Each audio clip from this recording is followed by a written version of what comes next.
Eu agradeço, então, a Tânia, o convite gentil para estar aqui com vocês. E vamos falar sobre um assunto que é muito do meu gosto, né?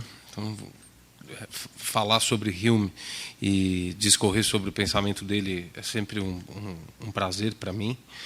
E acho que particularmente interessante é essa proposta que o Centro faz de ligar o pensamento do Hume com a filosofia contemporânea, quando nós dizemos contemporânea, do início do século XX para cá, né? Eu fiz uma proposta que tem, basicamente, ela está dividida em dois blocos, vamos dizer assim.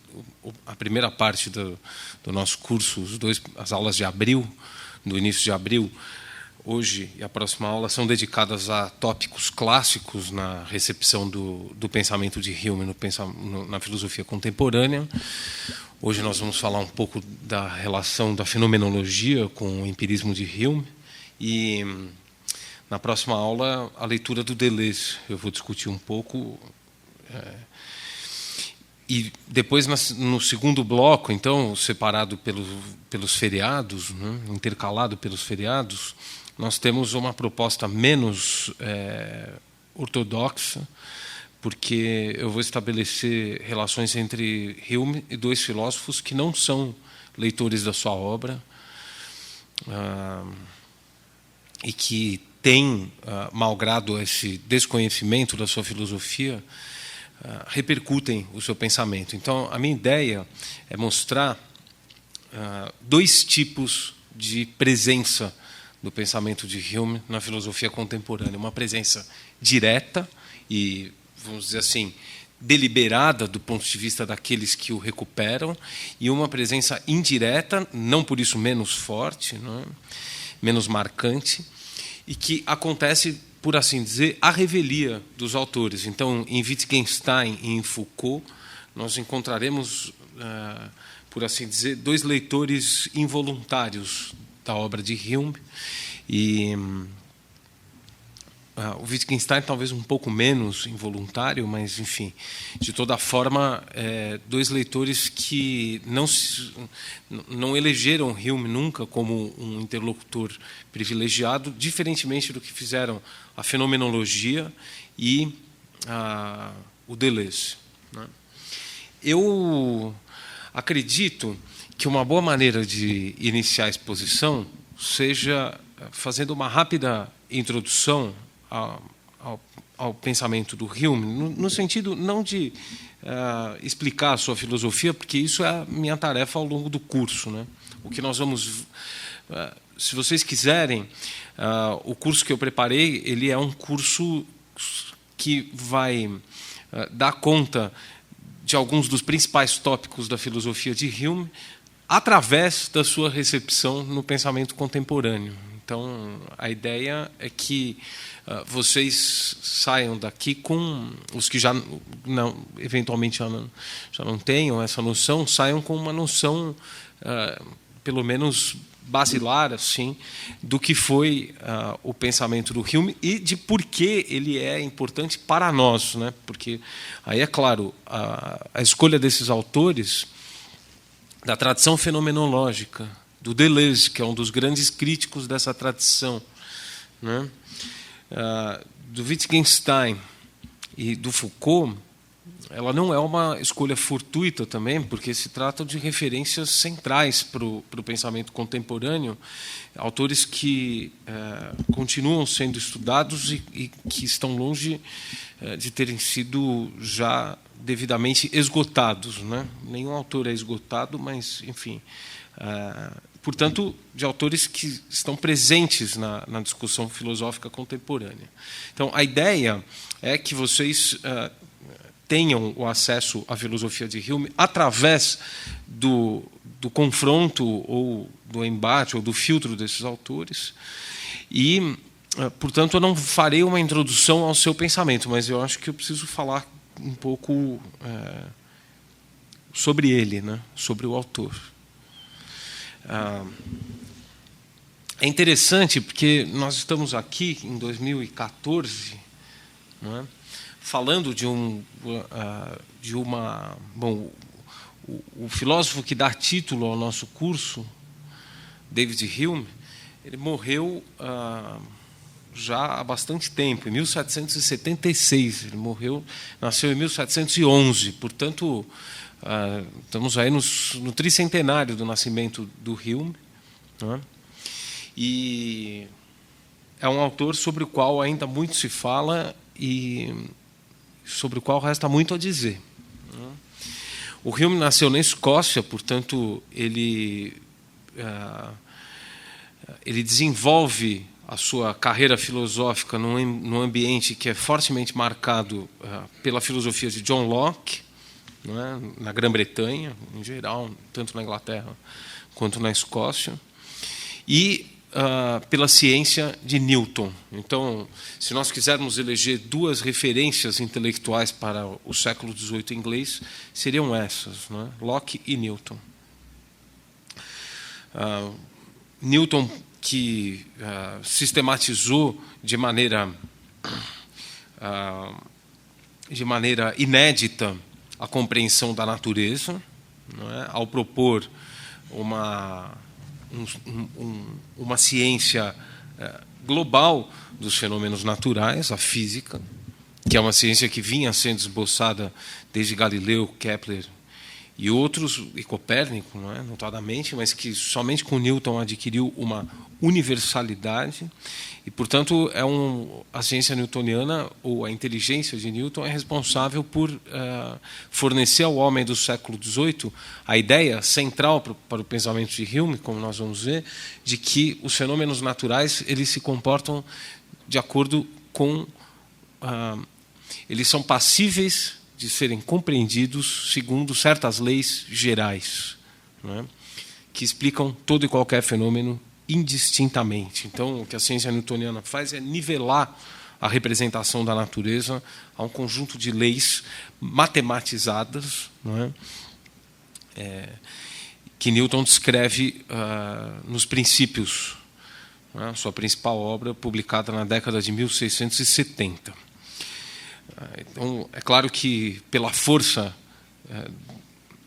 intelectual e pela qualidade dessa obra, não é? O Newton se impõe rapidamente como uma referência na Inglaterra do século XVIII.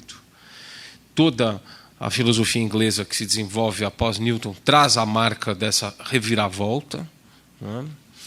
E, com John Locke, nós temos, por assim dizer, o outro pilar fundamental da filosofia inglesa nessa época, de língua inglesa nessa época, que é justamente a ideia central, não é? Do empirismo, segundo a qual o conhecimento dos fenômenos e todo o conhecimento em geral, ou seja, dos objetos que se encontram ao alcance dos nossos sentidos, bem como daqueles que são de ocupação da razão, né? O conhecimento, então, de todos os objetos em geral seria dependente, derivado, oriundo da experiência, ou seja, a formação das ideias se dá a partir de materiais adquiridos por meio da sensação, não é? Então, essa ideia de que o nosso intelecto ele não trabalha com outros materiais, como eu disse, além desses que são adquiridos pela sensação. Trata-se de retomar com isso uma ideia antiga que fora proposta pela primeira vez por uma vertente da filosofia aristotélica na antiguidade, ficara um pouco relegada a um segundo plano durante a Idade Média, quando o aristotelismo renasce com muita força, mas é uma ideia que aparece em alguns filósofos importantes medievais, mas que apenas com Locke é afirmada de um modo que eu direi radical. Isso quer dizer, é apenas com Locke que essa ideia é elevada à condição de princípio supremo da filosofia.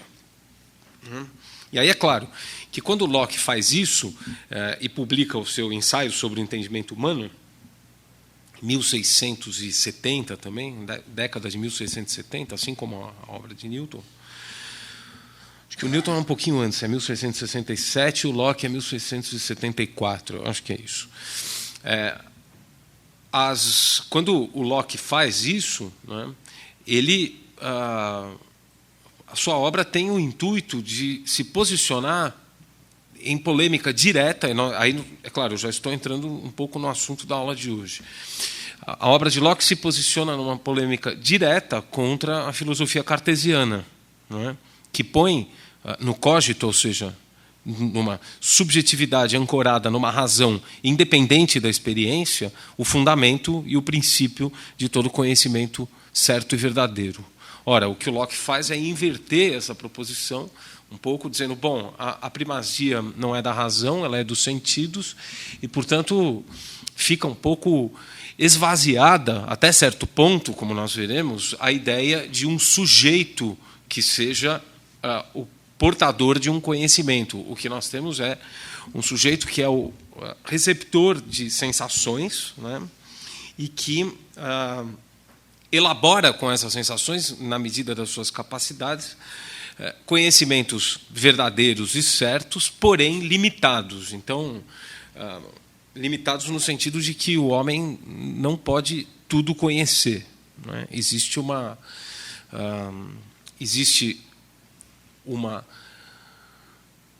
esfera, né,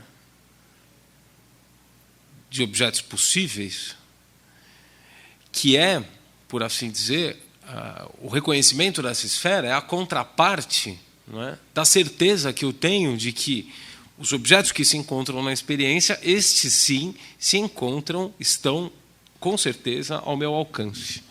Não é? Então, o conhecimento da natureza, das leis que regem os objetos naturais, o conhecimento das regras e princípios da moral, das leis da sociedade civil, dos princípios da sociedade civil e política, tudo isso se encontra ao alcance do homem, né, a partir dessas representações sensíveis, a que o Locke dá o nome pura e simplesmente de ideias sensíveis. E, portanto, dessas esferas, né, desses objetos que se encontram nessas esferas de conhecimento, eu posso estar certo de ter um conhecimento seguro. Não é? Toda a dificuldade que o Locke introduz na filosofia, um pouco sem perceber que ele introduz essa dificuldade, porque ele diz, não, veja, o meu sistema ele garante o conhecimento de Deus, está tudo certo. Né? Mas o que se percebe rapidamente é que o empirismo, ou o que depois vai se chamar de sensualismo, né? Esse fiar-se pela experiência sensível, pelas sensações, né? Pelas afecções, pelas percepções oriundas dos objetos externos, é um tipo de doutrina que coloca em xeque, vamos dizer assim, os objetos pelos quais a metafísica sempre manifestou o seu mais subinteresse, a saber, a existência de Deus, a liberdade, a existência da alma, etc. E tal. Bom, mas isso não, felizmente não nos interessa aqui, porque é uma outra história, né? Mas é nesse, digamos assim, é nesse quadro de referências, né, o empirismo de Locke e a ciência newtoniana, que o pensamento de Hume vai se formar. Ele publica a sua primeira obra com 27 ou 28 anos, o Tratado da Natureza Humana, né, que é uma obra gigantesca em tamanho e em dimensão intelectual. Então, muito jovem ainda, o Hume já se projeta como um autor especial, de qualidades incomuns. Esse livro ele é mal recebido, quer dizer, ele é pouco lido, e aqueles que o leem criticam ferozmente essa obra. E, em vista dessas críticas, o Hume percebe a necessidade de reformular a apresentação das suas ideias e, portanto, de refiná-las, de torná-las mais apuradas, e publica uma série de escritos pelos quais ele vai se tornar conhecido na sua época e que, juntamente com o tratado, respondem pela sua fama póstuma. São as obras de Hume que nós lemos até hoje, né? O Tratado da Natureza Humana, de 39, como eu disse, a investigação sobre o entendimento humano, é de 1748. A investigação sobre os princípios da moral vem em 52 ou 53. E eu colocaria entre essas obras principais de Hume ainda os ensaios que são publicados ao longo da sua vida e também um escrito notável que merece ser lido por todas as pessoas que gostem de filosofia e literatura, que é justamente aquela obra chamada Diálogos sobre a Religião Natural. Os diálogos são publicados póstumamente porque eles contêm afirmações que os amigos de Hume consideraram excessivamente veementes ou taxativas no sentido de uma crítica de certas verdades e dogmas religiosos e desaconselharam a publicação da obra, que certamente teria trazido problemas a Hume, mesmo num país de tolerância religiosa disseminada como era a Grã-Bretanha da sua época.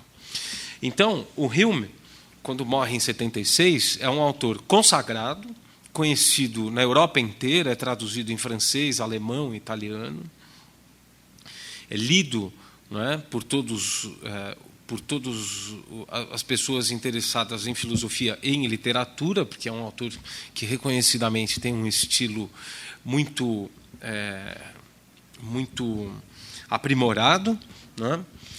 E, portanto, é um autor agradável de ser lido, mas vamos dizer assim, essa qualidade que o Hume tem, esse atrativo que o Hume tem, ele não é suficiente para recobrir o aspecto polêmico do seu pensamento, o aspecto controverso do seu pensamento, que se põe desde o tratado, né? Porque o que o tratado faz é simplesmente prescindir, e aí eu entro assim no objeto da nossa aula de hoje. O Tratado da Natureza Humana prescinde, na sua análise da aquisição do conhecimento, da noção de subjetividade. Então, se em Locke o sujeito ainda aparecia como suporte das percepções, não é? Como o ponto de referência a partir do qual o conhecimento seria elaborado, constituído e formado, em Hume o que nós temos é uma redução desse mesmo sujeito às percepções que se trata de analisar. Certo? Então, tanto em Descartes como em Locke, o que se questiona é a fonte do conhecimento a partir de uma referência fixa, que é justamente o sujeito. Então, existe uma ideia de uma dualidade entre sujeito e objeto, né? No Locke, que nos interessa mais diretamente, os objetos eles são a origem das sensações. Então, o Locke diz, bom, se nós tivéssemos instrumentos para fazer isso, nós reduziríamos a filosofia a uma fisiologia, porque, na verdade, eu poderia demonstrar cientificamente que as qualidades que eu percebo são, de fato, concretamente oriundas de certos objetos. E, portanto, as cores que eu vejo, o quente, o calor, tudo isso, as dimensões dos objetos, tudo isso seriam qualidades que se encontrariam inscritas nas coisas. Não é? Essa é uma ideia complicada, não é? Porque uma coisa é você dizer que você percebe nas coisas certas qualidades, e outras coisas, e uma ideia bem diferente é provar que essas coisas são, de fato, o suporte ontológico dessas qualidades. Ora, o Locke diz, eu não tenho como provar isso, mas é um pressuposto da minha filosofia. Então, no Locke a gente tem uma espécie de relação entre o sujeito e o objeto que só é problemática do ponto de vista da insuficiência da nossa capacidade de conhecer, mas ela é pressuposta como uma relação que funciona bem à revelia a despeito da nossa ignorância. Não é?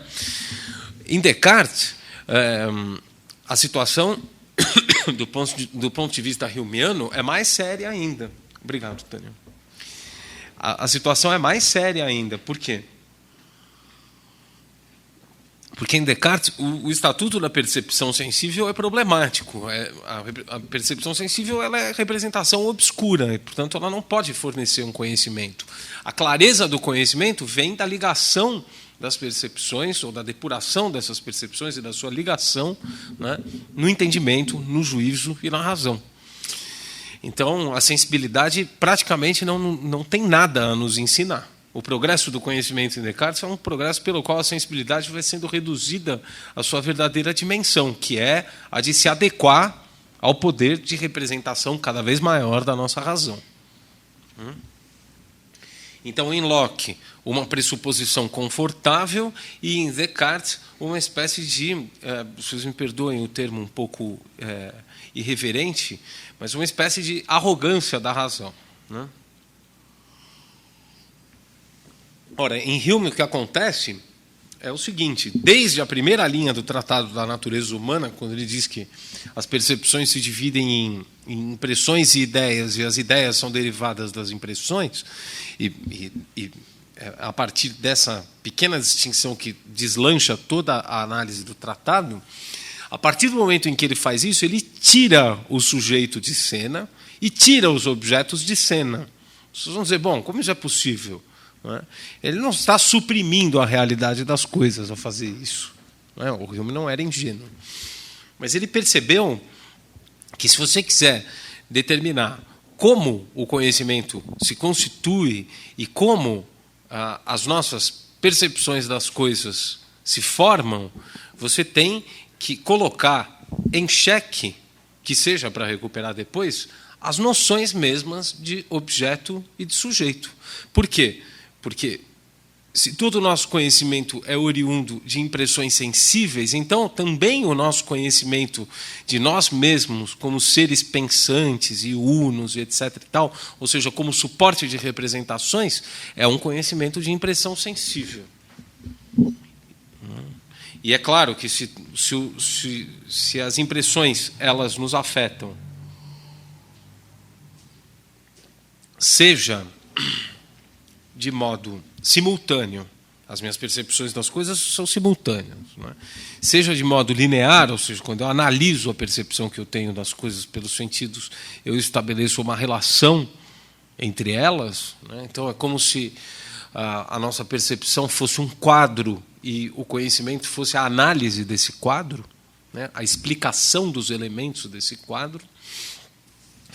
Quando eu faço isso, né, eu tenho que, se eu quiser ser rigoroso, incluir a própria ideia do sujeito, de subjetividade, né, nesse rol de coisas. Então, eu posso ter uma imagem de mim mesmo como sendo uma coisa única, né, como sendo o suporte das representações. Mas eu posso me fiar por essa imagem para estabelecer uma filosofia? Não. Né? O que eu tenho que fazer é mostrar a origem dessa imagem. E é exatamente isso que o empirismo de Hume vai fazer. Então, sem pressupor nenhuma subjetividade como suporte das representações, encontrando no homem uma faculdade central, originária, que ele chama de imaginação, e atribuindo a essa faculdade, então, a recepção e a ligação das ideias, o que o Hume vai mostrar é como funciona o que ele chama de natureza humana.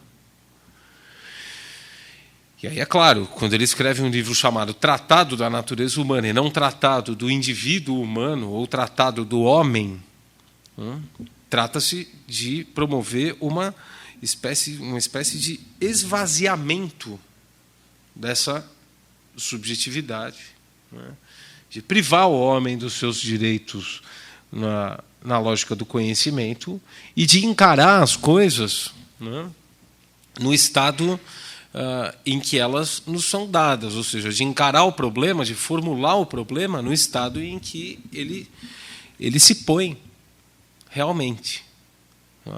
O problema do conhecimento não é, propriamente dizendo, o problema de uma subjetividade. Ele não e aí é claro, a identificação dessa subjetividade a um ser dotado de razão ou concreto, dotado de razão como queria Descartes, ou puramente sensível como queria Locke, é já pressupor algo, quando se faz isso, é pressupor algo que deveria ser, na verdade, o resultado da investigação.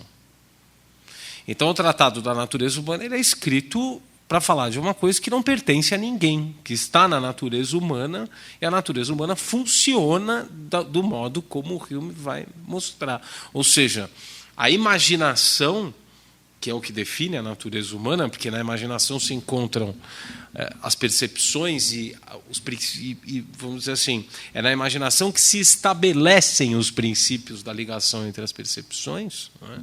É nessa imaginação que nós vamos encontrar o que ele chama de natureza humana. E vejam, o empirismo de Hume ele não é um empirismo que seja feito à abstração. Não é?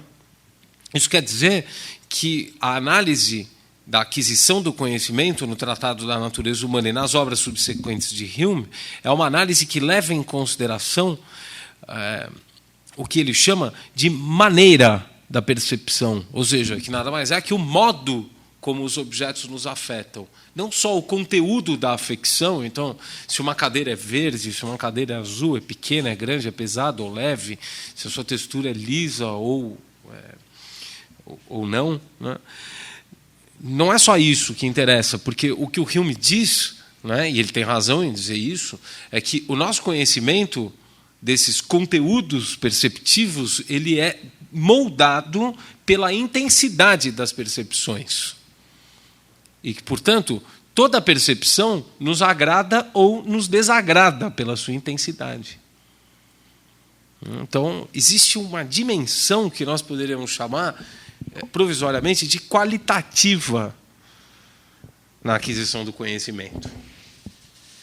O que quer dizer que, em diferentes pessoas, o conhecimento é adquirido de modos diferentes, sempre segundo a mesma mecânica, não é? Mas com uma intensidade, com uma qualidade diferente nas representações. E aí, portanto, vocês já veem que o que interessa ao Hume não é fundar uma epistemologia, fazer uma filosofia da ciência, mostrar como é que nós chegamos nos universais e nas certezas. O que ele quer é justamente levar a sério a ideia de explorar isso, como é que se adquire o conhecimento. E reconhecer nessa aquisição uma dimensão qualitativa significa dotar esse conhecimento de uma incerteza, não é, de origem. Tá certo? Porque aí é claro, eu não posso dizer que toda e qualquer percepção constitui um conhecimento das coisas. Eu não posso fazer ciência com qualquer percepção que eu encontre por aí. Não é? Ou, em outras palavras, em termos mais rigorosos, não é qualquer um que está preparado para perceber os objetos, ou para ter essas percepções, lidando com elas de uma maneira que seja propícia a constituir um conhecimento. Então, é claro, o livro de Hume é um livro que traz verdades, vamos assim dizer, ele anuncia certas verdades, nós não precisamos considerá-las verdades eternas, estou considerando verdades assim para a época. Ele anuncia certas verdades que só podem ser consideradas como desagradáveis. Não é? Porque toda aquela marcha que vinha desde o início do século XVII, na constituição de uma objetividade dos grandes sistemas filosóficos, os progressos da ciência, o Hume não questiona isso, mas ele põe em dúvida, não é, que as coisas sejam tão evidentes e claras e nítidas como se apresentam na filosofia e na ciência modernas. E é por isso também que, na sua obra, o problema da literatura, especialmente, vai aparecer com toda a força, né? Porque na literatura nós vemos uma espécie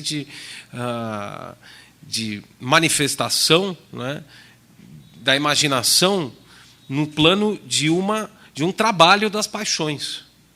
Não é? Porque aí essa dimensão qualitativa das representações ela é trabalhada na literatura. Então, no projeto filosófico de Hume vai surgindo a ideia de que o homem de conhecimento é um homem que é o homem da ciência experimental, não é? É um homem preparado para sistematizar essas aquisições da ciência experimental, mas é um homem também literato, é um homem culto, erudito, porque é o homem que aprendeu a trabalhar as suas paixões de modo que ele sabe o devido peso que deve ter uma representação. Ou, se vocês quiserem, esse homem que trabalha as suas paixões, ele aprendeu a não dar ao mundo exterior um valor que ele não tem, o que é fundamental para que ele possa perceber, né, que as impressões sensíveis, elas não são impressões de coisas, elas são o resultado do meu modo de percepção das coisas.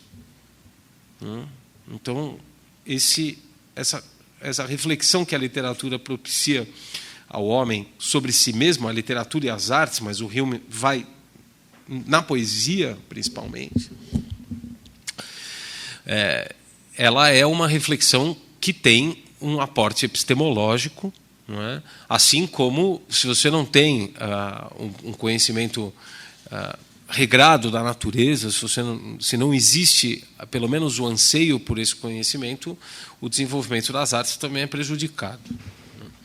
E aí, é claro, nós vamos chegar com isso numa outra dimensão que não convém aqui explorar, que é a crítica de Hume à religião e à teologia. Né? Mas é por aí que vai. Ora, então, essa espécie de radicalização do empirismo de Locke, feita por Hume, ela orna muito bem com algumas intenções da fenomenologia. Então, é claro, a filosofia humeana ela vai ser severamente criticada por Kant, ainda no século XVIII, mas a crítica de Kant é uma crítica redutora, uma crítica banal, nós poderíamos dizer até. Né? O Kant centra o seu ataque a Hume num ponto, esse ataque ele é muito bem conduzido, né? E se nós só, vamos dizer assim, parece um pouco essas operações de guerra que os Estados Unidos fazem em lugares distantes. Quando você vê pela tela, ela parece extremamente eficaz. E quando você vê o resultado concreto, você percebe que ela destrói muita coisa, mas não atinge o alvo. Né? Então, a crítica de Kant a Hume tem um pouco essa dimensão. Ela é muito bem montada, ela é muito bem armada, mas ela não atinge o alvo. Né? Porque a filosofia de Hume é muito mais complicada, muito mais complexa do que supõem os seus adversários no século XVIII. É justamente na fenomenologia que nós vamos encontrar, e eu não hesito em afirmar isso, a primeira recepção do pensamento de Hume que faz jus à complexidade deste. Né? É claro, nós não devemos esquecer que alguns contemporâneos, notadamente o Adam Smith, são leitores excelentes da obra de Hume, e a filosofia do Adam Smith ela é construída, o pensamento filosófico do Adam Smith é construído, inclusive a Riqueza das Nações, num diálogo muito fértil e muito compreensivo com a filosofia de Hume. Quer dizer, não existe, o Smith não é um humeano, mas ele entende a importância daquilo. Né? Mas eles eram amigos, então nós podemos dar um desconto para a amizade aí nesse caso. Na história da filosofia em geral, a primeira recepção que faz jus à complexidade da obra de Hume se encontra, de fato, na fenomenologia. Então, importa falar um pouco sobre isso para que vocês tenham pelo menos uma ideia de como essa recepção acontece. Né? E quando eu me refiro à fenomenologia, eu não me refiro ao desdobramento francês da fenomenologia, não é o Merleau-Ponty, e tampouco ao Heidegger. Né? Eu me refiro ao fundador da filosofia, que é o Husserl. E é justamente na obra de Husserl que nós vamos encontrar uma leitura instigante, não é, da teoria humeana do conhecimento. Ora, existe... Todo o curso que eu preparei ele é baseado em alguns textos centrais, né, que eu vou utilizar muito nas aulas. Quando a Tânia me pediu a bibliografia, eu coloquei aí para vocês darem uma olhada nos ensaios do Hume, o livro do Deleuze, e eu coloquei o meu livro que não diz respeito ao curso, mas para que vocês, se vocês gostarem das aulas, depois vocês compram o livro. Ou se não gostarem e quiserem dar uma chance, né? Bom, vai que ele escreve bem, né? Agora, o texto de hoje, a leitura eu não recomendei, porque eu acho que é um texto mais escrito para um público de especialistas, não é? O que eu vou utilizar hoje. Mas eu recomendo vivamente a leitura desse autor que eu utilizarei na aula de hoje, que é o Lebrun, não é? Então, é esse livro do Lebrun aqui, A Filosofia e Sua História. Foi publicado há coisa de 6, 7 anos atrás pela COSAC, na IFE. E nesse livro, A Filosofia e Sua História, tem uns 4 textos sobre o Hume. Vocês vão perceber que o Lebrun, embora ele comente muito os outros filósofos, ele o faz na posição já de um filósofo também. Então, os textos eles são difíceis de serem lidos. E, no caso do texto da aula de hoje, é um texto que eu ousaria chamar de um texto técnico, quase, porque ele pressupõe certos conhecimentos que eu não sabia se vocês teriam ou não. Então, mas eu citarei algumas passagens desse texto hoje. Não é? Tem um título, David Hume no álbum de família de Husserl, não é? Onde o Lebrun vai mostrar então essa filiação, não é? Os termos em que a fenomenologia reclama uma certa filiação ao empirismo de Hume, não é? E aí, portanto, nós temos a confirmação do que eu havia dito para vocês, né? Trata-se de um tópico conhecido, né, na história da filosofia, essa relação entre a fenomenologia e o Hume. Assim como o livro que eu recomendei do Deleuze é um livro sobre Hume. Empirismo e Subjetividade é um livro que o Deleuze escreveu sobre Hume, né? Na minha opinião, é o melhor livro escrito sobre Hume. Vocês não vão encontrar livros sobre Foucault e Hume ou Hume e Wittgenstein. Então,